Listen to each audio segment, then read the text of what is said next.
الحمد لله رب العالمين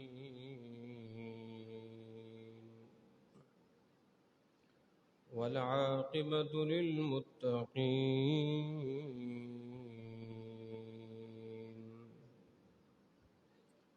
والصلاة والسلام على سيد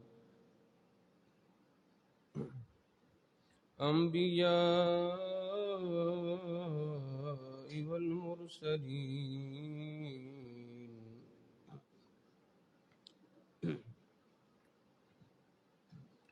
وعلى آله وأصحابه أجمعين.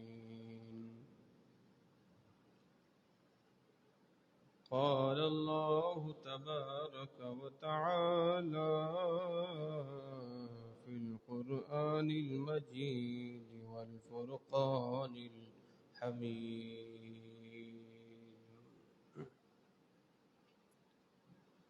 إن الله وملائكته يصلون على النبي يا أيها الذين آمنوا صلوا عليه وسلموا تسليما. اللهم صل على النبي الأمي وآله وأصحابه صلى الله عليه وسلم صلاة وسلام عليك يا سيدي يا رسول الله. الصلاة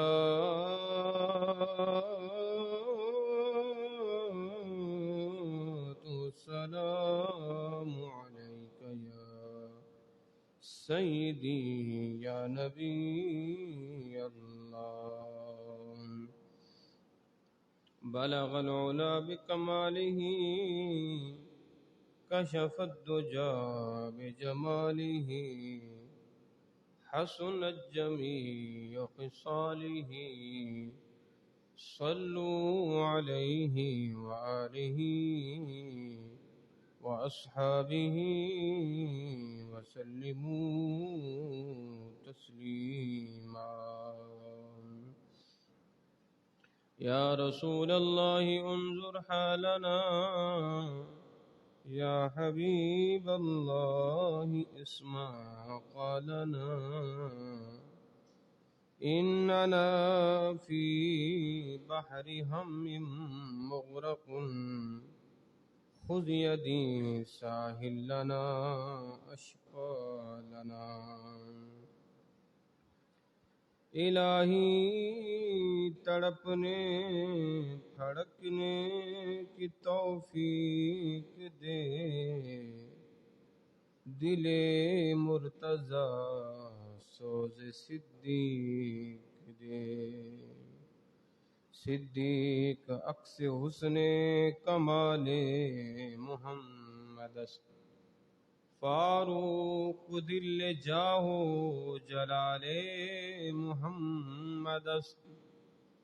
عثمان ضیاء شمع جمال محمد است. حیدر باغ بہار خصال محمد است. بلغ العلا بکمالہ کشف الدجى بجمالہ حسنت جمیع خصالہ. صلوا علیہ وآلہ وأصحابه وسلموا تسلیما. حمد و ثنا کے بعد محترم و محتشم عزیزان گرامی قدر، اللہ رب العزت کی بارگاہ میں دعا گو ہوں پروردگار ہم تمام کی نماز جمعہ کی حاضری کو اللہ رب العزت اپنی بارگاہ میں قبول اور منظور فرمائے۔ عزیزان گرامی قدر، آج کا دن بڑا ہی برکت والا ہے۔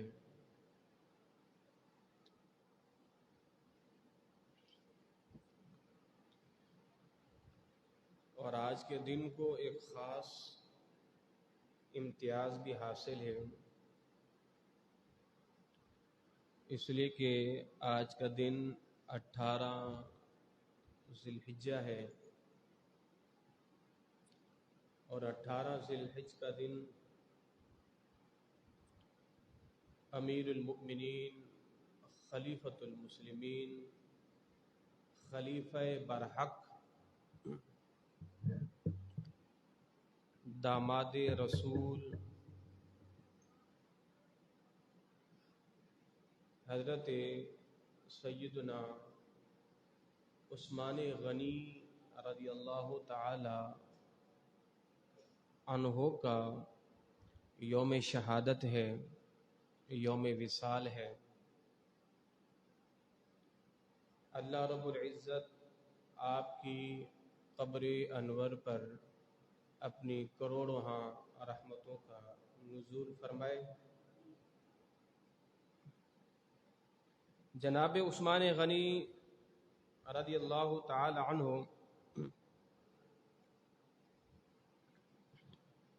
آپ سیدنا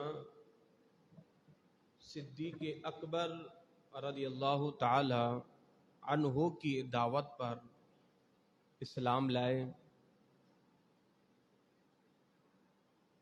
اور آپ کے اسلام لانے میں جو آپ نے مشقتیں تکلیف سہی ہیں، وہ اپنے اندر بھی ایک درد رکھتی ہیں کہ جناب عثمان غنی رضی اللہ تعالی عنہ نے جب اسلام قبول کیا تو آپ کے چچا نے جناب عثمان غنی رضی اللہ تعالی عنہ کو پکڑ کر باندھ دیا، اور آپ پر ظلم و ستم کیا گیا، اور آپ سے کہا گیا کہ آپ اس نئے دین سے پیچھے ہٹ جائیں اور اپنے پرانے دین لات و منات و عزا والے پر آ جائیں۔ جناب عثمان غنی رضی اللہ تعالی عنہ آپ چٹان کی طرح ڈٹے رہے، آپ کے قدموں میں، آپ کے ارادوں میں، آپ کی سوچ میں ذرہ رتی برابر بھی کوئی تذبذب نہ آیا، یہاں تک کہ آپ کے چچا نے ایک چٹائی کے اندر آپ کو لپیٹ کر باندھ دیا، اور پھر اس چٹائی کو جلایا گیا تاکہ اس کا دھواں جو ہے وہ جناب عثمان غنی رضی اللہ تعالی عنہ کے ناک میں جائے، اور اس کی اذیت اور اس کی شدت اور اس کی ہیبت سے آپ پیچھے ہٹ جائیں۔ مگر تاریخ گواہ ہے جناب عثمان غنی کے قدموں میں رتی برابر بھی جنبش پیدا نہ ہوئی۔ جب وہ تھک ہار کے اذیتوں کے پہاڑ توڑ کے ان کے چچا کو کچھ حاصل نہ ہوا تو جناب عثمان غنی کا راستہ چھوڑ دیا، اور پھر جناب عثمان غنی رضی اللہ تعالی عنہ آپ مکہ سے ہجرت کر کے حبشہ چلے گئے، اور پھر حبشہ سے ہجرت کر کے آپ مدینہ طیبہ تشریف لے آئے۔ جناب عثمان غنی رضی اللہ تعالی عنہ آپ کتنی شرم و حیا والے تھے، اس کا اندازہ آپ اس بات سے لگائیں۔ میرے مدنی آقا نے فرمایا، میری امت کا سب سے بڑا حیادار وہ جناب عثمان غنی رضی اللہ تعالیٰ عنہ کی ذات ہے۔ آپ کے حیا کا عالم دیکھیں کہ جناب عثمان غنی رضی اللہ تعالیٰ عنہ ارشاد فرماتے ہیں کہ جب سے میں نے اپنا سیدھا ہاتھ حضور کے ہاتھ میں دیا تھا بیعت کے لیے، فرماتے ہیں اس وقت سے لے کر آج تک جناب عثمان غنی فرماتے ہیں کہ میں نے اپنا ہاتھ، اس سیدھا ہاتھ کو کبھی میں نے اپنی شرمگاہ پہ بھی نہیں لگایا. میں نے اپنا ہاتھ سیدھا جو حضور کے ہاتھ کو میں نے دیکھ کر بیعت کی تھی، فرماتے اس ہاتھ کو میں نے کبھی اپنی شرمگاہ پہ بھی نہیں لگایا. اتنی شرم و حیا والے. جب آپ غسل کیا کرتے تھے تو بند غسل کے اندر آپ تہ بند پہن کر غسل کرتے اور دیوار کے ساتھ اتنے سکڑ جاتے کہ دیوار بھی آپ کے جسم کو چھلنی کر دیتی، مگر آپ سر اٹھا کر بھی شرم و حیا کی وجہ سے غسل نہیں کیا کرتے تھے. اتنی شرم و حیا والے. اللہ اکبر. تو جبھی تو میرے مدنی آقا صلی اللہ تعالی علیہ وآلہ وسلم نے ارشاد فرمایا ہر نبی کا جنت میں کوئی نہ کوئی رفیق ہوگا، اس کا کوئی نہ کوئی ساتھی ہوگا. فرمایا کہ جنت میں میرا ساتھی عثمان غنی ہوگا. جنت میں میرا ساتھی عثمان غنی ہوگا. اللہ اکبر. اور یہی وجہ ہے کہ جناب عثمان غنی کے شرم و حیا کو دیکھیں. آپ صلی اللہ تعالی علیہ وآلہ وسلم نے اپنی ایک صاحبزادی حضرت رقیہ رضی اللہ تعالی عنہا کا نکاح جناب عثمان غنی سے کیا.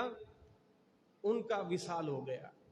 جب بدر کا معرکہ فتح ہوا، ادھر مدینے میں جناب عثمان غنی کی زوجہ کا انتقال ہو گیا. بدر کے میدان میں جناب عثمان غنی رضی اللہ تعالی عنہ نہیں گئے. حضور نے منع فرمایا کہ عثمان تم پیچھے رہو، تمہاری زوجہ یعنی میری بیٹی وہ بیمار ہے، تم اس کی تیمارداری کرو، اللہ تمہیں بدر میں شرکت کا ثواب عطا فرما دے گا.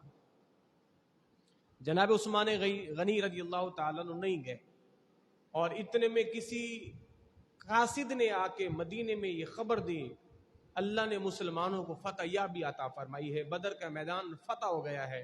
اور ادھر کسی قاصد نے جا کے یہ بتایا کہ حضور کی بیٹی جناب رقیہ کا وصال ہو گیا. حضور بدر سے تشریف لائے تو سیدھا اپنی بیٹی کی قبر پر آئے اور پھر حضور نے اپنی دوسری صاحبزادی جناب ام کلثوم رضی اللہ تعالی عنہا ان کا نکاح پھر حضور نے عثمان غنی سے کر دیا.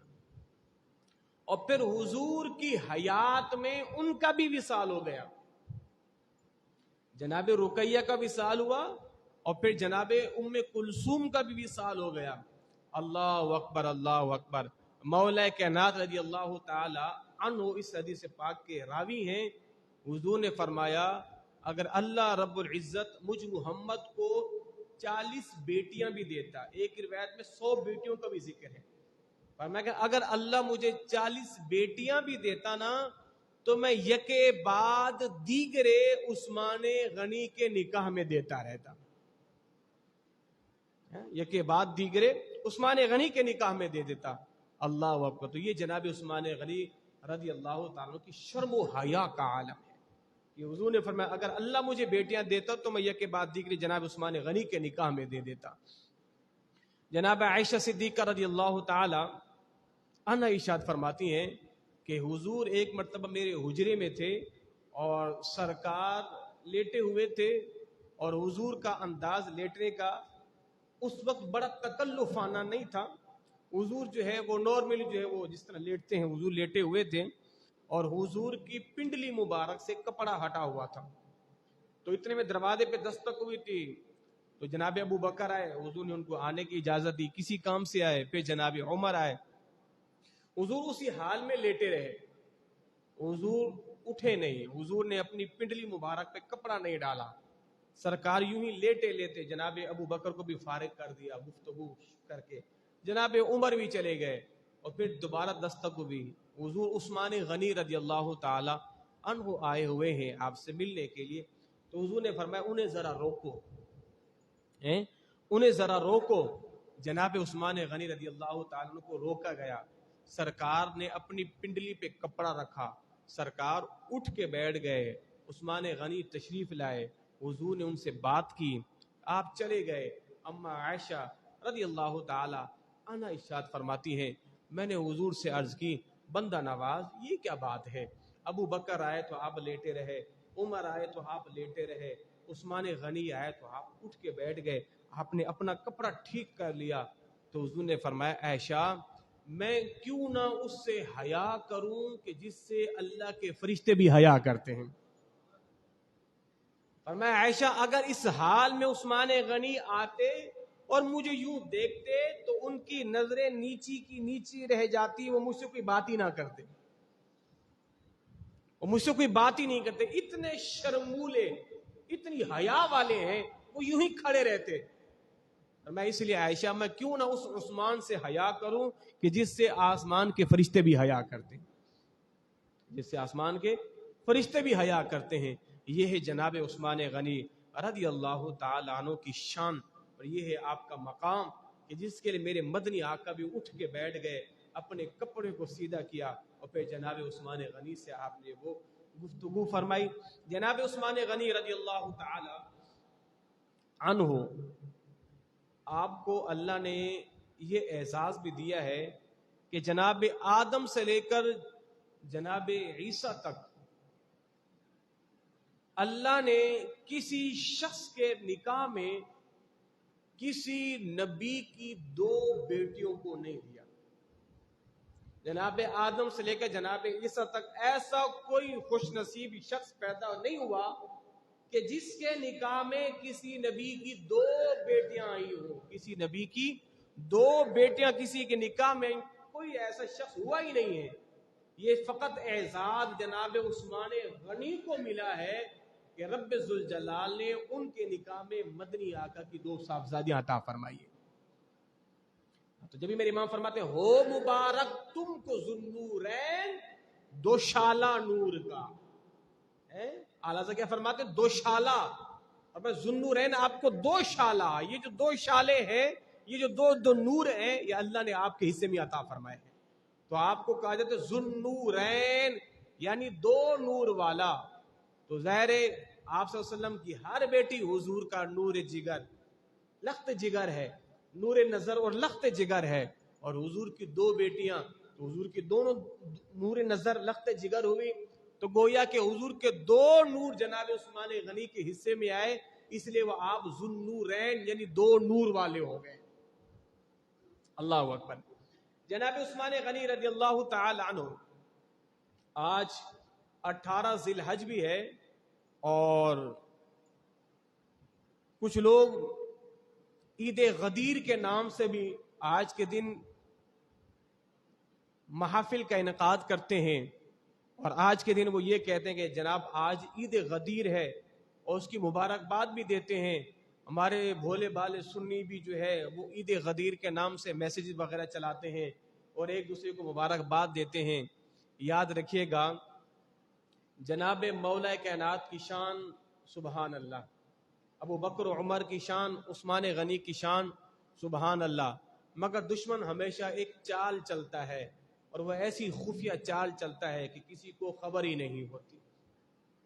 آج کے دن ہی عید غدیر منا کر، اور اس کے اندر کیا کہا جاتا ہے کہ جناب آپ صلی اللہ علیہ وسلم نے غدیر خم کے مقام پر یہ فرمایا تھا کہ من کنت مولا، کہ جس کا میں مولا ہوں علی بھی اس کا مولا ہے۔ تو دشمن صحابہ وہ کیا کہتے جناب، کہتے جی 18 ذی الحج کے دن ہی سرکار نے یہ مولا کائنات رضی اللہ تعالی عنہ کو فرمایا تھا کہ میں جس کا مولا علی اس کا مولا۔ تو فرماتے ہیں دیکھیں اس سے یہ بات واضح ہو گئی کہ علی جس کے مولا ہیں سرکار بھی اس کے مولا ہیں۔ تو گویا کہ حضور نے اور کسی صحابی کے بارے میں نہیں فرمایا، فقط علی کے بارے میں فرمایا ہے۔ تو گویا کہ علی المرتضی یہ خلافت کے ابو بکر و عمر عثمان سے زیادہ حقدار تھے، اور یہ خلیفہ بلا فصل تھے، یہ زیادہ حقدار تھے، مگر معاذ اللہ ثم معاذ اللہ ابو بکر و عمر عثمان نے زبردستی ان سے علی المرتضی سے خلافت کو چھین لیا، معاذ اللہ معاذ اللہ۔ تو آج کے دن یہ بدبخت عید کے نام پر ان صحابہ کرام کی توہین کرتے ہیں اور ان پر طعن و تشنیع کرتے ہیں، اور یہ اپنی عید منا کر اللہ اکبر. یاد رکھیے گا جس کے دل میں بغض صحابہ ہو اس کی سزا کتنی بڑی ہے. اللہ اکبر. آقا کریم صلی اللہ تعالی علیہ وآلہ وسلم کی بارگاہ میں ایک جنازہ لایا گیا اور آپ صلی اللہ تعالی علیہ وآلہ وسلم نے اس کی نماز جنازہ پڑھانے سے انکار فرما دیا. حضور کے بارے میں جنازہ لایا گیا تو حضور نے نماز جنازہ پڑھانے سے انکار فرما دیا. اب حضور سے پوچھا گیا کہ حضور آپ نے نماز جنازہ کیوں نہیں پڑھائی؟ تو میرے مدنی آقا صلی اللہ تعالی علیہ وآلہ وسلم نے کیا ارشاد فرمایا؟ فرمایا کہ اس لیے کہ یہ شخص عثمان غنی سے دشمنی رکھتا ہے، اللہ پاک بھی اس سے دشمنی رکھتا ہے، اس لیے میں محمد نے اس کا نماز جنازہ نہیں پڑھایا. تو جس کے دل میں بغض عثمان ہو سرکار اس کا نماز جنازہ نہ پڑھائیں. اب اندازہ لگا سکتے ہیں کہ بغض صحابہ کتنا بڑا عذاب ہے کسی بھی شخص کے لیے کہ سرکار نے نماز جنازہ پڑھانے سے انکار کر دیا اس لیے کہ اس کے دل میں میرے عثمان کے لیے بغض ہے. میرے عثمان کے لیے اس کے دل میں بغض ہے. اللہ اکبر. اللہ ہم سبوں کو صحابہ کرام کی پکی سچی محبت نصیب فرمائے. صحابہ کرام کے حوالہ سے کبھی بھی کسی بھی کچی بات کو سن کر آپ نے کان نہیں دھرنے. لوگ جو ہے وہ جناب مولا کائنات کی محبت میں آ کر ابو بکر و عمر عثمان پر تان و تشنیع کرتے ہیں اور بعض بدبخت ابو بکر و عمر کی محبت میں آ کے علی المرتضیٰ کی شان میں توہین کرتے ہیں. وہ دونوں کے دونوں ناری ہیں، جہنمی ہیں. اس لیے میرے امام نے فرمایا ہے کہ اہل سنت کا ہے بیڑا پار، اصحاب حضور نجم ہے اور نو ہے عطرت رسول اللہ کی. اللہ نے اہل سنت کو یہ اعزاز بخشا ہے کہ ہم صحابہ کرام کو کشتی نوح مانتے ہیں اور صحابہ کرام کو آسمان کے چمکتے دھمکتے ستارے مانتے ہیں، اور ہم نے ایک کا تمغہ اپنے سینے میں سجایا ہے اور ایک کا تمغہ ہم نے اپنے ماتھے کا جھومر بنایا ہے. ہمارے دل میں سب کی محبت ہے. اللہ اکبر. تو ایک چھوٹی سی میں نے مثال دی ہے حدیث طیبہ کی روشنی میں کہ جناب عثمان کا بغض ہو تو سرکار اس کی نماز جنازہ بھی نہ پڑھائیں. جناب عثمان غنی رضی اللہ تعالی عنہ کم و بیش 12 سال آپ خلافت کے امور پر متمکن رہے. خلافت کے امور پر آپ متمکن رہے اور خلافت کے معاملات آپ چلاتے رہے. اور پھر ایک چال چلی گئی، اس چال کی اندر ہی جناب عثمان غنی رضی اللہ تعالی عنہ کی شہادت کا واقعہ بھی پیش آیا. اور وہ ساری کی ساری چال جو دشمن صحابہ ہیں یا آج کے نہیں ہیں، یہ اس دن سے ہیں، یہ جناب عمر کے زمانے سے ہیں دشمن صحابہ. یہ انہی کی ساری چال تھی کہ جس کی وجہ سے جناب عثمان غنی رضی اللہ تعالی عنہ کی شہادت کا واقعہ رونما ہوا. مگر میرے مدنی آقا صلی اللہ علیہ وسلم حضور پہلے ہی اپنی حیات میں فرما کے جا چکے تھے عثمان کے حصے میں اللہ نے شہادت کو لکھا ہے. حضور پہلے فرما گئے تھے. جب میرے مدنی آقا احد پہاڑ پر چڑھے نا تو احد پہاڑ ہلنے لگ گیا. تو حضور نے اپنا قدم مبارک احد پہاڑ پر مارا، فرمایا کہ اے احد ٹھہر جا، کیا تجھے معلوم نہیں ہے تیرے اوپر ایک نبی، ایک صدیق اور 2 شہید ہیں. ایک نبی، ایک صدیق اور 2 شہید ہیں. تو سرکار مدینہ صلی اللہ علیہ وسلم جناب ابو بکر صدیق رضی اللہ تعالی عنہ اور 2 شہید جناب عمر فاروق رضی اللہ تعالی عنہ اور جناب عثمان غنی رضی اللہ تعالی عنہ آپ موجود تھے. تو گویا کہ سرکار نے اس وقت اشارہ فرما دیا تھا کہ اللہ نے جناب عثمان غنی کے حصہ میں شہادت کو رکھا ہے.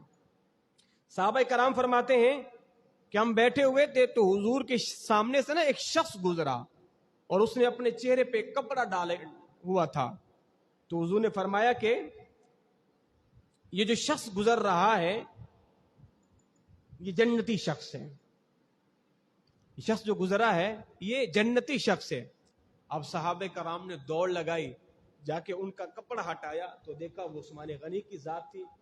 اب صحابہ کرام نے مزید پکا کرنے کے لیے ان کو پکڑ کے حضور کی بارگاہ میں لایا، حضور آپ نے ان کے بارے میں فرمایا ہاں ہاں انہی کے بارے میں میں نے فرمایا ہے، میں نے انہی کے بارے میں فرمایا، ہاں ہاں یہ جنتی ہیں۔ جناب ابو موسیٰ اشعری رضی اللہ تعالی آپ فرماتے ہیں کہ ایک دن حضور نے وضو فرمایا اور وضو فرمانے کے بعد سرکار ایک باغ میں تشریف لے آئے۔ فرماتے میں نے بھی وضو کیا اور میں نے بھی دوڑ لگائی، آج میں نے ارادہ کر لیا تھا کہ سارا دن میں حضور کے ساتھ رہوں گا۔ اور فرماتے ہیں کہ پیچھے جو میرا بھائی تھا وہ بھی وضو کر رہا تھا، اس نے بھی میرے پاس آنا تھا، میں حضور کے پیچھے گیا۔ سرکار ایک باغ میں داخل ہوئے تو حضور نے مجھے فرمایا کہ تمہاری ڈپٹی ہے کہ تم دروازے پہ کھڑے ہو کے پہرےداری کرو، چوکیداری کرو۔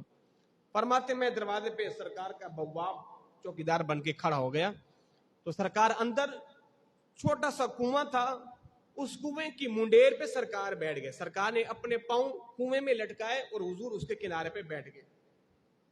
اتنے میں دروازے پہ دستک ہوئی تو میں نے پوچھا کون؟ کہا کہ ابو بکر۔ میں نے کہا ٹھہریے ذرا میں حضور سے پوچھ کے آتا ہوں، حضور اجازت دیں گے تبھی گیٹ کھولوں گا۔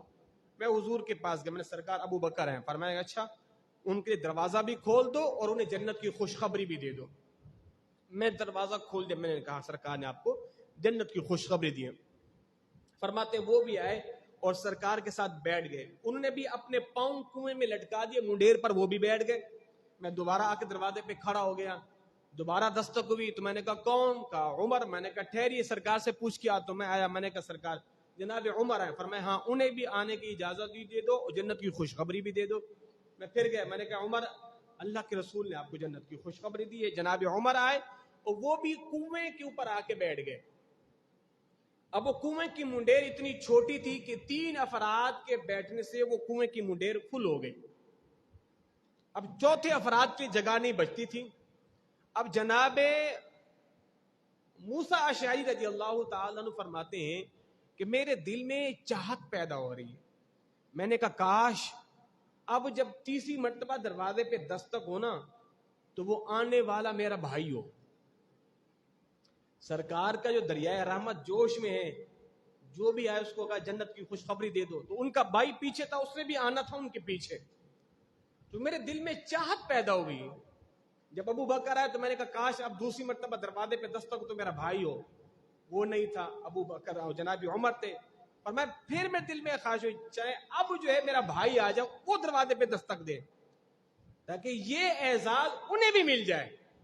فرماتے جب تیسری مرتبہ دروازے پہ دستک ہوئی تو میں نے پوچھا کون؟ کہا کہ عثمان۔ میں نے کہا ٹھہریے، حضور کی بارگاہ میں گیا، میں نے کہا حضور عثمان آئے، پر میں انہیں بھی جنت کی خوشخبری دو، ساتھ یہ بھی کہو اے عثمان اللہ تمہیں اس مشکل وقت میں صابر رکھے۔ انہیں بھی جنت کی خوشخبری دو، ساتھ یہ بھی کہو جنت کی خوشخبری ہے، ساتھ میں تکلیف بھی ہے، مشکل وقت بھی ہے۔ فرماتے میں نے جناب عثمان غنی کو جنت کی خوشخبری دی۔ جناب عثمان غنی نے کیا کہا؟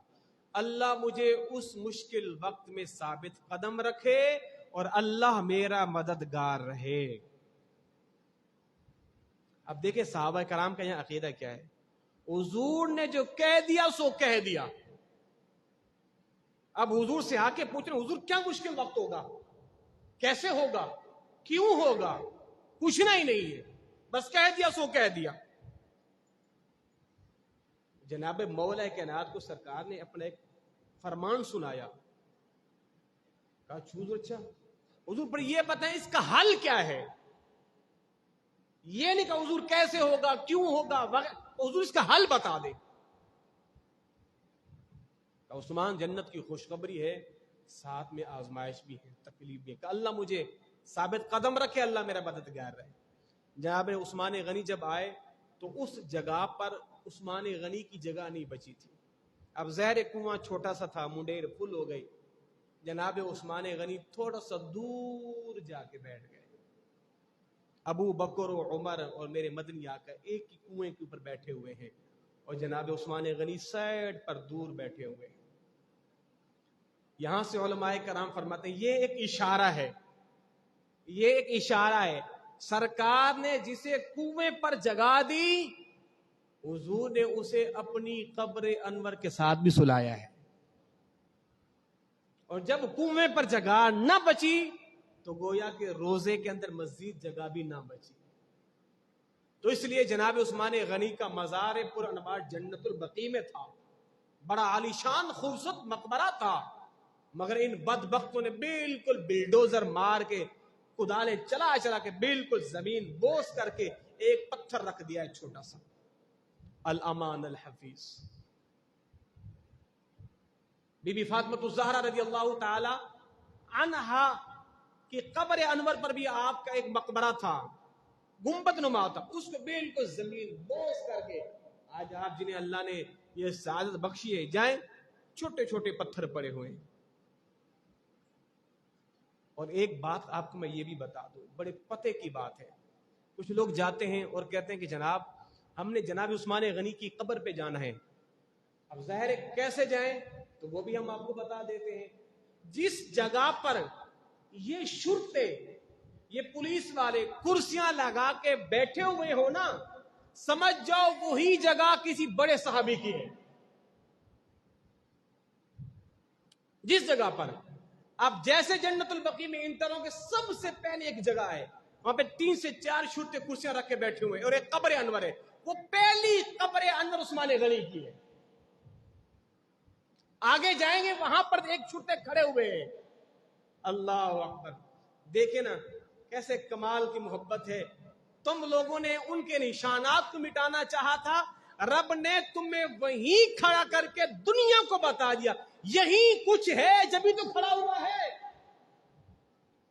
خزانہ ادھر ہی ہے۔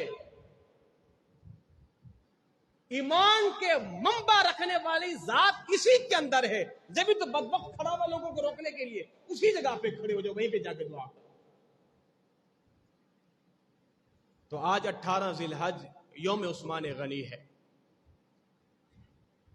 آج یوم عثمان غنی بھی ہے اور یوم قرآن بھی ہے۔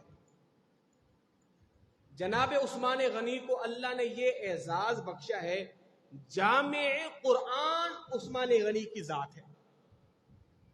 ابو بکر صدیق رضی اللہ تعالیٰ کے زمانے سے اور جناب عمر کے زمانے سے قرآن کو جمع کرنے کا سلسلہ شروع ہوا، مگر اس کا صحرا جو ہے جناب عثمان غنی کی ذات کو جاتا ہے، اس لیے کہ قرآن مختلف بولیوں میں پڑھا جاتا تھا۔ عرب کے مختلف قبیلے تھے تو ہر ایک کا لب و لہجہ الگ تھا، تو قرآن بھی الگ الگ انداز میں پڑھا جاتا تھا۔ جناب عثمان غنی نے یہ کیا، ایک تو قرآن کو جمع کیا، جن کے پاس جو قرآن تھے سب کو جمع کر کے ایک مصحف بنایا گیا، اور پھر ایک قرات پر سب کو جمع کیا گیا۔ وہ قرات اہل مکہ کی قرات تھی، جس قرات کو ہم پڑھتے ہیں یہ اہل مکہ اہل قریش کی قرات ہے، یہی ان کی بولی ہے۔ اسی پر جناب عثمان غنی نے قوم کو جمع کیا، اور پھر قرآن کی چھپائی کر کے آپ نے تمام گورنروں کے پاس وہ قرآن بھجوائے۔ تو جامع قرآن، قرآن کو جمع کرنے والی ذات عثمان غنی رضی اللہ تعالی عنہ کی ذات ہے۔ تو آج ان کا دن ہے کہ جن نے قرآن کو جمع کیا، اور آج وہ بھی دن ہے کہ جو آج عالم اسلام کے جملہ مسلمان سڑکوں پر سراپا احتجاج ہیں، اس لیے کہ آج یہود و ہنود قرآن کو سر عام جلا رہا ہے۔ آپ کو یاد ہوگا رمضان مبارک سے پہلے بھی میں نے اس موضوع پر گفتگو کی تھی، تحفظ قرآن پر۔ اس وقت بھی قرآن کو اسی بدبخت سویڈن ملک نے جلایا تھا۔ آج بھی عید کے دن اس بدبخت ملک نے قرآن کو جلایا ہے۔ اندازہ لگائیں مسلمانوں کا دم خم تو صاحبوں وہ تو ہے ہی نہیں نا، اتنے مردہ ضمیر 57 اسلامی ممالک ہیں، ایک چھوٹا سا ملک کہ جسے یورپی یونین میں بھی جگہ نہیں مل رہی، جو ترکی کی منتیں ترلے کر رہا ہے کہ مجھے یورپی یونین میں جگہ دے، اور ترکی اس کو آنے نہیں دے رہا، چھوٹا سا ملک ہو کے، اور وہاں کی عدالت پرمٹ دیتی ہے، پولیس پرمٹ جاری کرتی ہے کہ ہاں ٹھیک ہے ہم نے تمہیں یہ لیٹر دیا، سر عام جلاؤ۔ تمہیں پولیس کچھ نہیں کہے گی، اور بلکہ پولیس کے حصار میں اور وہ شخص قرآن کو جلا رہا ہے۔ اللہ اکبر! میں سمجھتا ہوں وہ دن تمام اسلامی ممالک کے حکمرانوں کے لیے ڈوب مرنے کا دن تھا، ڈوب مرنے کا دن تھا بس، اور جینے کا تو حق تھا ہی نہیں۔ آج فیس بک کے اوپر آپ دیکھتے نا لوگ، جناب میں مذمت کرتا ہوں، تیری مذمت سے کیا ہوگا؟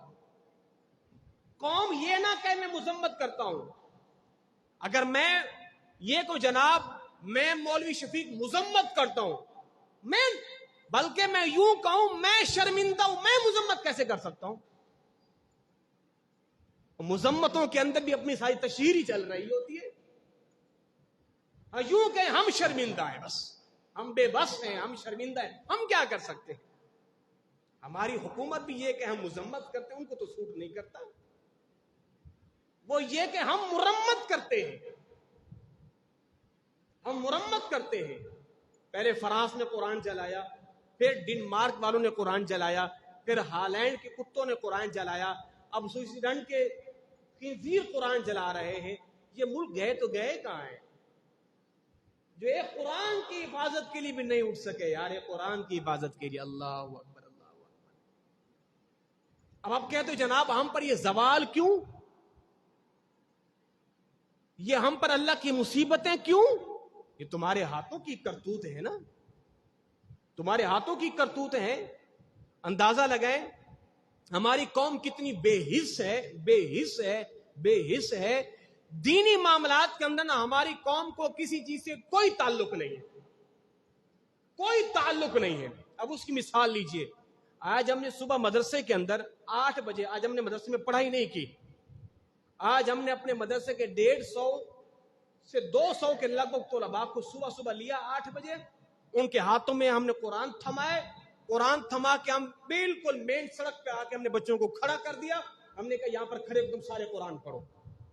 آج کی بات کر رہا ہوں، یعنی اب گزر رہے ہیں، ایک گاڑی والا ایک بائک والا اس سے اتنا بھی صبر نہیں ہو رہا کہ یہ جو معصوم طلباء کی لین لگی ہوئی ہے، یہ جو گزر رہے ہیں، اس سے اتنا بھی صبر نہیں ہو، 2 منٹ کے لیے رک جائے، یہ بچوں کی قطار گزر رہی ہے، اس سے بھی اتنا بھی صبر نہیں ہو رہا۔ یعنی ہماری قوم کتنی بے حس ہو چکی ہے، یعنی کوئی دیکھنے نہیں مانگ رہا۔ یہ چھوٹے چھوٹے بچے کیوں آئے ہوئے ہیں؟ آج سب کی پڑھائی نہیں ہوئی، کس نے سبق نہیں سنایا، سب کی نہیں سنائی، سب کو ہم نے اٹھا کے روڈ پہ کھڑا کر کے ان کے ہاتھوں میں قرآن تھما کے ہم نے کہا ادھر کھڑے ہو کے پڑھو تاکہ اس مردہ ضمیر کو تم زندہ کرو، بتاؤ انہیں وہ خدارا تم اٹھو، ہم تو چھوٹے سے مدرسوں کے طالب علم ہیں، ہم تو حافظ بننے جا رہے ہیں، او مردہ لوگوں تم اٹھو اس قرآن کی حفاظت کے لیے، تم اٹھو۔ مگر ہماری قوم ایسی مردہ ضمیر ہے، کوئی دیکھنے نہیں مانگ رہا، کوئی پوچھنے نہیں مانگ رہا، ہر ایک اپنی مستی میں لگا ہوا ہے۔ ہمیں کیا صاحبو، ہم نے اپنے حصے کا دیا جلایا ہے، بس ہم یہ کہہ دیں کہ مالک ہم سے جو ہو سکا تھا، ہم نے ان چھوٹے بچوں کو سڑکوں پہ کھڑا کر کے یہ اعلان کروایا ہے، کہو ہم بے بس ہیں، ہم شرمندہ ہیں، اے قرآن ہم تیری حفاظت نہیں کر سکے، بس ہم نے تمہیں جزدانوں میں لپیٹ کے رکھ دیا ہے، ابا کے لیے اماں کے لیے، بس ہم کچھ نہیں کر سکے۔ اگر امت نے قرآن کو سینے سے لگایا ہوتا، ایمان سے بتاؤ کیا سوئٹزرلینڈ کے اندر کوئی مسلمان نہیں ہے؟ پوری دنیا میں کہیں مسلمان نہیں ہے؟ سارے مردہ ہو چکے ہیں، بس فیس بک پر جناب میں مذمت کرتا ہوں، تو مذمت کرنے سے بری ذمہ ہو گیا ہے۔ دین کے حوالے سے نا ہماری قوم بالکل مردہ ہو چکی ہے۔ یہود نے ایسا ماحول بنا دیا جہاں دین کی بات آئے گی ہمارا نوجوان کہے گا نہیں یہ مولویوں کو تعلق ہے۔ اور بڑے مزے کی بات، پاکستان پر اللہ کا یک مشت عذاب نہیں آ رہا نا، اس کی ایک ہی وجہ ہے، اللہ نے آج بھی اس روئے زمین پر ایسے علماء کو پیدا کیا ہوا ہے کہ جن کی وجہ سے عذاب نہیں آ رہا، جن کی وجہ سے عذاب نہیں آ رہا، ورنہ قوم نے حال پورا کر دیا ہے۔ افغانستان کے باتھ روموں کے اندر قرآن کو رکھا گیا، قرآن کے اوپر جو ہے خنزیر سوروں کو چڑھایا گیا، قرآن کے اوراق مسلمانوں کے سامنے جلائے گئے، اور آئے دن یہ وہ چیک کرتے ہیں، مسلمانوں کا نا ضمیر چیک کرتے ہیں، دیکھتے ہیں یہ ہین میں ان کو پتہ نہیں کوئی دم خم نہیں ہے، یہ نکلیں گے سڑکوں پہ ہلا گلا کریں گے پھر ٹھنڈے ہو کے بیٹھ جائیں گے، پتہ ان کے اندر کچھ ہے نہیں، سارے مردہ لوگ ہیں، حرام کھانے والے لوگ ہیں، ان کے اندر کوئی احساس ہی نہیں ہے، ان کے اندر کوئی بیداری ہے ہی نہیں، ان کو پتہ ہے۔ ورنہ ایک چھوٹا سا ملک ہو کے اس کی یہ ہمت، آج اگر ہماری عدالت نا جو سزائے موت کے قیدی ہیں نا، ہماری عدالت کسی کو پھانسی بھی لٹکا دے جبکہ وہ قیدی ہے، سزا کا حقدار ہے، مگر یہ ساری کے ساری انجوائز کھڑی ہو جائیں گی، ساری تنظیمیں، یہ حقوق انسانی کو پامال کیا جا رہا ہے، کیوں پھانسی دی جا رہی ہے؟ اور تم نے 1 ارب سے زائد مسلمانوں کے سینوں کو چھلنی کیا ہے، یہ انسانی حقوق کی پامالی نہیں ہے؟ کیا یہ عالمی دہشت گردی نہیں ہے؟ اب صلاح الدین ایوبی تھوڑی نہ پیدا ہوگا، وہ مائیں مر گئی جو پیدا کرتی تھی، اب محمود غزنوی تھوڑی نہ پیدا ہوگا، اب ٹیپو سلطان تھوڑی نہ پیدا ہوگا، اب محمود غزنوی تھوڑی نہ پیدا ہوگا جا کے سومنات کے مندر کو ڈھائے گا، اب شمس الدین التمش تھوڑی نہ پیدا ہوگا، وہ مائیں مر چکی ہیں جو بچوں کو پیدا کریں گی۔ اب تماشا دیکھیں، اپنی بے بسی کا تماشا دیکھیں، کہیں قرآن جلایا گیا، کہیں نمازیوں کو دوران نماز قتل کر دیا گیا، کہیں مسجدوں کو گرا دیا گیا، مسلمان سارے خاموش تماشائی بنے بیٹھے، او ہو بڑا افسوس ہوا، بڑا افسوس ہوا، اللہ نہ کیسے بات ختم ہو گئی۔ اٹھو بیدار ہو جاؤ، قرآن کو سینے سے لگاؤ، قرآن کو سینے سے لگاؤ۔ ہم قرآن پڑھتے ہی نہیں ہیں، اگر امت قرآن پڑھنا شروع کر دے نا، وجاہدوا فی اللہ حق جہاد، قرآن کی آیت ہے نا، وقاتلوہم حتی لا تکون فتنہ ویکون الدین کلہ للہ، قرآن کہتا ہے کہ لڑو ان دشمن دین سے، تب تک لڑو جب تک پوری دنیا میں نظام اسلام کا رائج نہ ہو جائے۔ اللہ خود فرماتے ہیں لِيُظْهِرَهُ عَلَى الدِّينِ كُلِّهِ، اللہ فرماتا ہے میں اپنا دین ظاہر کر کے رہوں گا، وَلَوْ كَرِهَ الْكَافِرُونَ وَلَوْ كَرِهَ الْمُشْرِكُونَ، چاہے کافروں کو نہ گوار گزرے، چاہے مشرکوں کو نہ گوار گزرے، رب کا نور تمہاری پھوکوں سے بجھایا نہ جائے گا، رب کا نور منور ہو کے رہے گا۔ اب یہ الگ بات ہے کہ اللہ کس قوم سے یہ خدمت لیتا ہے، وہ تو مالک کی مرضی ہے، پر رب نے ہمیں دیکھ لیا ہے، اس قوم میں کوئی دم ہم نہیں ہے۔ اٹھو رب کی بارگاہ میں توبہ کرے اور اپنی بے بسی کا اعلان کرو، اے پروردگار ہمیں غیرت ایمانی عطا فرما، اور ہمیں ایسے نیک حکمران غیرت والے عطا فرما کہ جہاں قرآن اور شاعر اسلام پر ایک آنکھ بھی دیکھے، ہمارے حکمران سیخ پا ہو کر ایسے گستاخوں کو وہی واصل جہنم کر کے سرکار کی بارگاہ سے تمغہ امتیاز حاصل کرے۔ اللہ ہمارے حال پر رحم فرمائے۔ وما علیہ الا البلاغ۔